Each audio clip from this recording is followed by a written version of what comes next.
Hello, everybody. Welcome back to the Nibiru channel. It is November 25th, 2016, and the North and South Pole are now melting at a rapid pace, more than it's usual. And there are several countries that are already inhabiting the South Pole. I've discovered the South Pole Treaty, or as they call it, the Antarctica Treaty. Now, the reason why? Well, let's just look at it this way.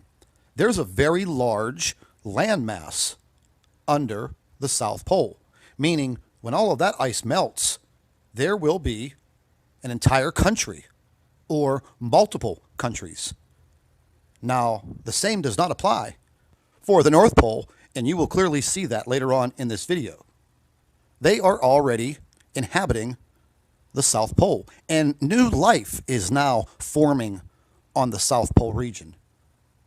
Watch this video based on the South Pole first, then you will see the video pertaining to the North Pole.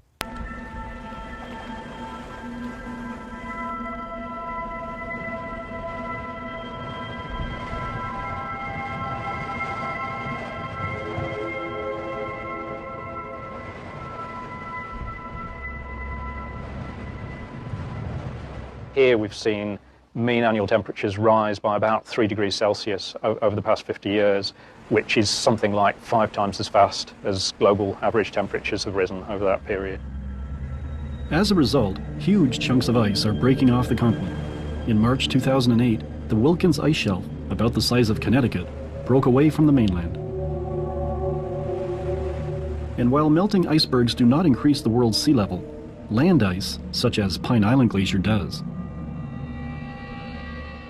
The current amount of water being input into the ocean from Pine Island Glacier alone, it's contributing a net 46 gigatons of water to the sea every year.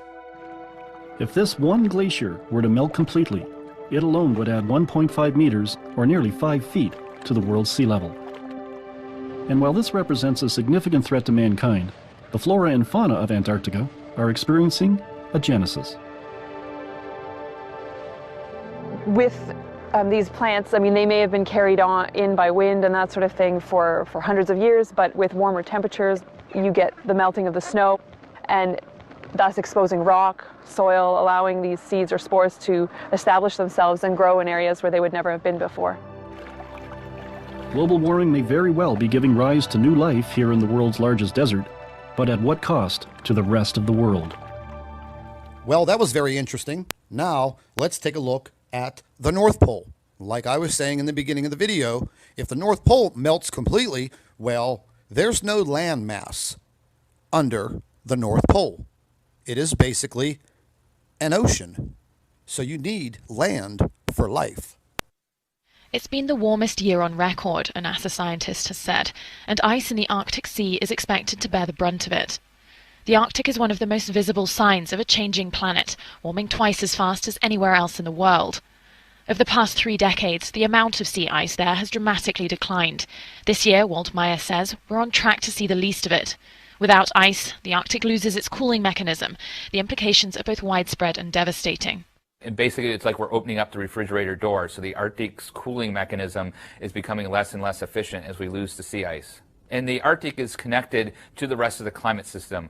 The Arctic is not like Las Vegas. What happens in the Arctic doesn't stay in the Arctic. And so as we are warming the Arctic, we're changing the balance between the cold Arctic and the lower latitudes. That potentially changes weather patterns, and we're already seeing evidence of that in terms of how the jet stream is changing. It's becoming less of a west to east flow and more of a loopy flow, kind of more north to south, which leads to more extreme events, things like droughts, things like torrential rains and flooding. The issue of global warming has been a key topic in the US presidential campaign. Democratic nominee Hillary Clinton sees it as an immediate concern, but Republican rival Donald Trump dismisses it as only minor. So let's just go over this again. I believe the elite have known for a very long time what is about to happen. So therefore, they know that there is a very large landmass under the South Pole, and it will melt rapidly and has been heating up internally for quite some time. There is no landmass in the North Pole. So basically, that will turn to an ocean like it used to be, and we will have increased ocean levels. With a crustal pole shift, naturally, there will be increased flooding across the entire world. So large portions of landmass will be lost. However, the elite, they know this all too well, so therefore they have already planned out their civilizations in the South Pole region. And it's a fact, folks. Just do a little investigation, do a little research, and you will clearly see this. The North Pole and the South Pole are now melting at a very, very rapid pace. And the South Pole is being heated internally. And I do believe in a very short amount of time, you will see the South Pole region becoming a multinational country. And with that said, I'd like to thank all of our Nibiru watchers. You guys do a fantastic job. Would also like to thank you for your loyal subscribership. You can continue to email your photographs and your video to NibiruPlanetX2016@gmail.com. And don't forget to share our videos with your friends and family members on Facebook.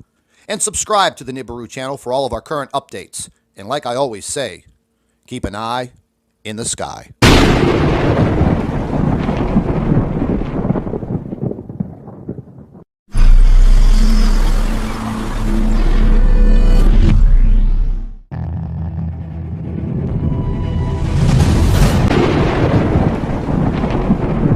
Hello, everybody. Welcome back to the Nibiru channel. It is November 25th, 2016, and the North and South Pole are now melting at a rapid pace, more than it's usual. And there are several countries that are already inhabiting the South Pole. I've discovered the South Pole Treaty, or as they call it, the Antarctica Treaty. Now, the reason why? Well, let's just look at it this way.